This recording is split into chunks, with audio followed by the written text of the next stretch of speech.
Muito bem, continuando então o bloco passado, nós falávamos sobre as drogas, especificamente sobre o álcool. E dentro de álcool, nós vimos que o álcool ou o alcoolismo, ele vai possuir 3 etapas. Então a literatura vai dizer e vai falar a etapa chamada de etapa do macaco, etapa em que, vou jogar aqui na tela, ó, primeira etapa, primeira fase é a fase do macaco. Por que fase do macaco? Porque aquele agente, aquele alcoolizado, ele fica alegre, fica extrovertido, fica fazendo palhaçada. Muito bem. Avança-se, se ele continuar a se embriagar, para aquilo que nos livros de medicina legal chama-se de fase do leão. Na fase do leão, como nós vimos, ele fica valente, ele quer brigar, quer xingar, quer ofender, quer bater em todo mundo. E por último, a terceira fase, que é a fase do porco. Na fase do porco, ele possivelmente vai perder a consciência. Ele muitas vezes entra em coma alcoólico, vai ser encontrado literalmente na sarjeta, com o cachorro lambendo a sua cara. Ou seja, é a hipótese em que ele perde a consciência, se urina todo, muitas vezes defeca, ou seja, é a chamada fase do porco. A pergunta que eu deixei no final do bloco passado é: quais são os crimes típicos de cada uma dessas fases? Os crimes e os tipos penais cometidos em cada uma delas, na fase do leão, joga na tela, a doutrina chama dos crimes de sangue. Ah, André, todo aquele que se alcooliza vai cometer um crime de sangue, um homicídio, alguma coisa nesse sentido, uma lesão corporal, se envolvendo numa briga, numa confusão? Não, obviamente que não. Mas, probabilisticamente, isso em certas situações acontecem. E os crimes, em termos de probabilidade, que são mais tendenciosos a ocorrer na fase do leão, são os crimes de sangue. Homicídio, tentativa de homicídio, lesão corporal, por aí vai. Já na fase, joga na tela por favor, chamada de fase do porco, aqui a doutrina lembra dos chamados crimes omissivos impróprios. E no crime omissivo impróprio, obviamente aqui a gente tem que lembrar também do artigo 13, parágrafo 2º do Código Penal, que é a situação de o embriagado estar na posição de agente garantidor. Na posição de agente garantidor. Então vamos imaginar o seguinte: um pai vai com seu filho de tenra idade para um botequim, para um boteco. Começa a beber na companhia da criança. Obviamente não dá bebida para a criança, mas ele começa a se embriagar e fica completamente embriagado, praticamente em coma alcoólico. Volta para casa e entra num estado de ausência de consciência. Ele e aquela criança de 3 anos. A criança sobe numa cadeira, alcança a janela e cai da janela. A pergunta é: o pai vai responder por esse homicídio? Esse homicídio é doloso ou culposo? Ora, senhores, aqui sabemos que ele está na posição de agente garantidor. 13, parágrafo 2º. E ainda que ele não tenha dado causa material, causa fática ao resultado, porque ele não jogou a criança, mas aqui a omissão é penalmente relevante. 13, parágrafo 2º, quando o agente podia e devia agir e não agiu, se encontrando na posição do 13, parágrafo 2º, a linha A, B e C, quando tem por obrigação legal o dever de impedir o resultado. E ele, como pai de uma criança absolutamente incapaz, ele tinha o dever jurídico de impedir aquele resultado. Então ele vai praticar um crime omissivo impróprio, na posição de agente garantidor. Porque ele estava na terceira fase, fase do porco, fase do coma alcoólico, na fase profunda de embriaguez. Então, senhores, nas provas de medicina legal, já vi algumas questões serem cobradas em cada uma das fases, principalmente na segunda e na terceira. Quais são os crimes, os tipos penais típicos de cada uma delas? Tudo bem? Tranquilo? Vamos em frente. Tolerância, eu já falei. Também já falei da síndrome de abstinência no bloco passado. Vamos mudar o assunto agora. Vamos começar a falar, joga na tela, das questões médico-legais do casamento. casamento inexistente, casamento nulo, casamento anulável, casamento avuncular, nuncupativo, putativo. Aí você vai estudar artigos 1521 e seguintes do Código Civil. Obviamente, o meu objetivo aqui não é trabalhar as hipóteses do direito civil. Isso você vai estudar no direito civil. Aqui o objetivo é trabalhar os chamados defeitos físicos irremediáveis que podem anular um casamento. Se você for no 1521, 1555, 1556, 1557 Código Civil, você vai ver que há situações como erro essencial sobre a pessoa do outro cônjuge que permite que aquele que estava numa situação de erro, falsa percepção da realidade, que desconhecia aquela situação, aquele defeito físico irremediável, ele poderá, em alguns casos, pleitear através de ação anulatória aquele casamento. E aí, senhores, o que ele vai te perguntar em prova? Joga na tela. Ele vai te perguntar a hipotência coeunde, ele vai te perguntar sobre a copulia. Então, nessas duas situações, hipotência coeunde e a copulia, elas vão ser fato gerador ou fatos geradores de ação anulatória de casamento. Ação anulatória de casamento, como hipóteses de defeitos físicos irremediáveis. Então, primeiramente, vamos ver o que é hipotência coeunde e a copulia. A copulia, ela vai ocorrer na mulher. Então, observação importante é a copulia ocorre na mulher. A hipotência coeunde, ela ocorre no homem. Então, enquanto que a copulia eu verifico na mulher, a hipotência coeunde eu verifico no homem. Hipotência coeunde é a hipótese em que o homem não consegue manter com a mulher, com a sua parceira, a conjunção carnal. Por alguma razão, por algum defeito físico irremediável. Vamos imaginar que ele não tenha pênis. Ele sofreu um acidente e ele teve o seu pênis mutilado. E a mulher não sabia disso, no momento que casou. Vamos imaginar que ele tem um micropênis. Uma situação dessa aqui, ó. Uma situação dessa é de micropênis. Ele não consegue manter a cópula. E se a mulher casou com ele sem saber isso, ou sem saber disso, você pode estar pensando, André, estamos no século XXI. Como é que alguém, hoje em dia, não vai saber disso? Senhores, questões culturais não me interessam aqui numa matéria técnica. Na matéria técnica, me interessa saber se ele conhece ou não aquela situação. Se ele não conhecer aquela situação e ainda assim a mulher casar com ele e ele não conseguir manter a cópula por ser uma situação de, por exemplo, hipotência coeunde, ela tem a capacidade jurídica de anular o casamento dentro do prazo do Código Civil. Então, a hipotência coeunde ocorre no homem. Já a copulia ocorre na mulher. Imaginemos que a mulher ela se apresente uma situação de atresia vaginal, de agenesia vaginal, são expressões que aparecem em prova. Agenesia vaginal, vamos imaginar que ela não tenha o tubo, a vagina é um tubo, canal vaginal. Vamos imaginar que ela não tenha esse tubo. Joga na tela, por favor, uma situação de agenesia vaginal. Agenesia vaginal ou de atresia vaginal. Ora, o que é atresia vaginal? O que é agenesia vaginal? Em medicina, atresia é o estreitamento de um canal. Então, a vagina é um canal, canal vaginal. Vamos imaginar que aquele canal sofra uma atresia, sofra um estreitamento num determinado grau que o pênis não consiga penetrar.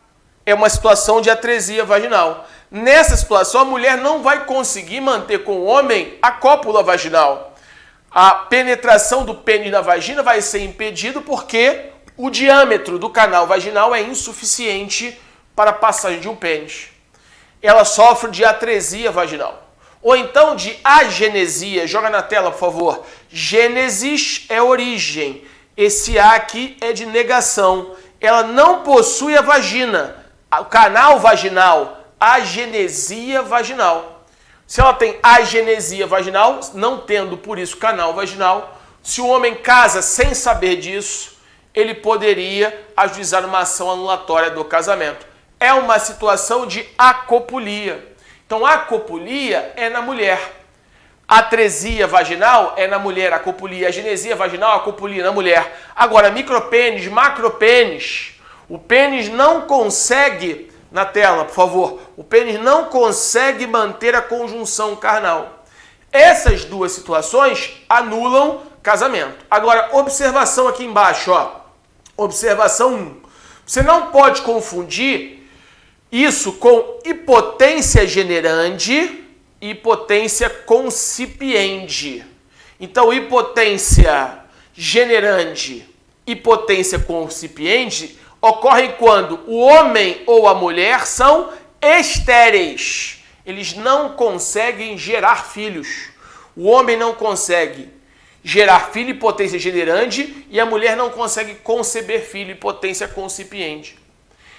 Nessas duas situações, em que homem e mulher não conseguem gerar filhos, são estéreis. Isso não anula o casamento. Imagine que o homem ele sofra de azoospermia. Azoospermia, ele não produz uma célula reprodutora, que é o espermatozoide. Como ele não produz espermatozoide, ele é fértil, ele é infértil. Ele não pode fertilizar, ele não pode gerar, ele não pode procriar, ele não é fértil, porque ele tem azoospermia. Essa situação no homem e a situação de infertilidade na mulher chamam-se hipotência generande e hipotência concipiente. Essas hipotências não anulam o casamento. Está aqui no slide, ó. Essas não anulam o casamento. Então, senhores, mesmo que o parceiro case sem saber disso. Então, na prova de medicina legal, ele vai tentar te confundir entre potência generande e potência concipiente com acopulia e potência coeunde. A hipotência coeunde, a hipotência generande e a hipotência concipiente anulam o casamento. Errado. Só a concipiente e a concipiente é no homem. E a concipiente é a impossibilidade de manter materialmente, fisicamente, a conjunção carnal. Porque ele não tem pênis, porque ele sofreu uma mutilação de pênis, porque ele tem um micropênis, um macropênis e não consegue penetrar o seu pênis, por alguma razão, no canal vaginal. Isso anula o casamento. Isso é no homem. Na mulher, isso chama-se acopulia. Muito bem. Outra expressão que você tem que saber, joga na tela, porque pode aparecer em prova, a gente vai precisar dela daqui a pouco, são chamados ductus de Wolff e ductus de Miller. Os ductos de Wolff e os ductos de Miller, começando pelos ductos de Miller, eles vão formar os órgãos reprodutores femininos. Eles vão formar as trompas uterinas e vão formar o útero na mulher. Já os chamados ductos de Wolff, eles vão formar os órgãos reprodutores masculinos. Eles formam o epidídimo, os canais deferentes e a vesícula seminal no homem. Então, os órgãos reprodutores masculinos, epidídimo, canais deferentes e vesícula seminal, são formados pelos chamados ductos de Wolff. E os ductos de Miller, o método mnemônico para você gravar Miller, mulher, Miller, mulher. Então, Miller são os ductos que formam os aparelhos na mulher, trompa e útero. E Wolff é lobo. Wolff é lobo, em inglês. Então, ducto de Wolff, homem, lobo, formam os órgãos reprodutores masculinos. Muito bem.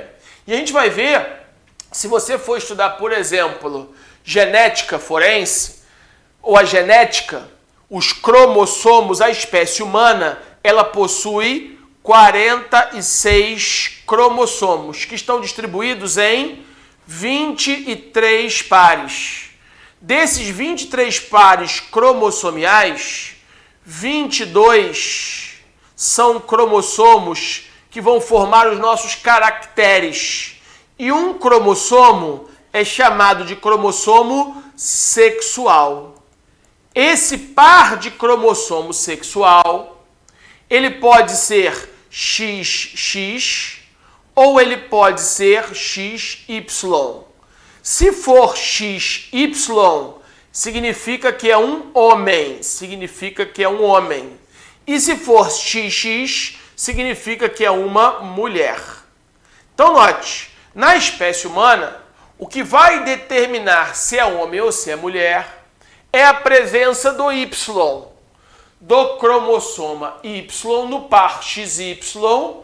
Dentro dos 46 cromossomos, um desses pares é um cromossomo sexual. E dentro desse cromossomo sexual, o Y é que traz as características genéticas para ser homem. Se não tiver Y, é o X que vai prevalecer, então vai ser XX. Então, por exemplo, aqui eu tenho uma fecundação. XY é o seu pai. Ele mantém conjunção carnal com a sua mãe, ou com a mãe de alguém, ou com a mãe de alguém no sentido, né? O pai com uma mãe, não com a mãe de outra pessoa, porque é adultério. XY e XX. Então, XX é a mãe, XY é o pai. Ora, se o pai mandar o cromossoma X, a mãe só pode mandar o cromossoma X. Então vai nascer uma mulher. Um ser humano do sexo feminino. Agora, se o pai mandar o Y e a mãe mandar o X, porque a mãe só pode mandar X, aí vai nascer XY. Aí vai nascer um homem. Tudo bem? Então volta para mim. XX mulher, XY homem.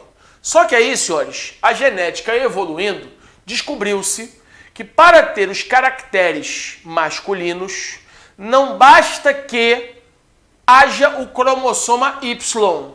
Então, por exemplo, pode ser um XY, e aí um XY, em tese, seria um homem, mas com a evolução da genética, percebeu-se que, para ser homem, no cromossoma Y, deveria ter um gene, o gene chamado SRY ativo. Então, não bastaria para ser homem possuir o cromossoma Y. Dentro do cromossoma Y deveria haver um gene, que é o gene SRY, e esse gene SRY deveria estar ativo. Muito bem. Então, olha só aqui o que eu vou demonstrar para os senhores. Vamos lá? Aqui, ó. Olha aqui esse slide. Não basta ter cromossoma Y para ser homem. É preciso possuir o gene SRY. Esse gene SRY vai estar presente no cromossoma Y. E esse gene SRY, ele precisa estar em atividade. Porque mesmo que tenha, volta para mim, o cromossoma Y, se o gene SRY estiver inativo, no cromossoma Y não vai ser homem. Tudo bem? E aí, senhores, como é que os cientistas verificam isso? Como é que os geneticistas verificam isso?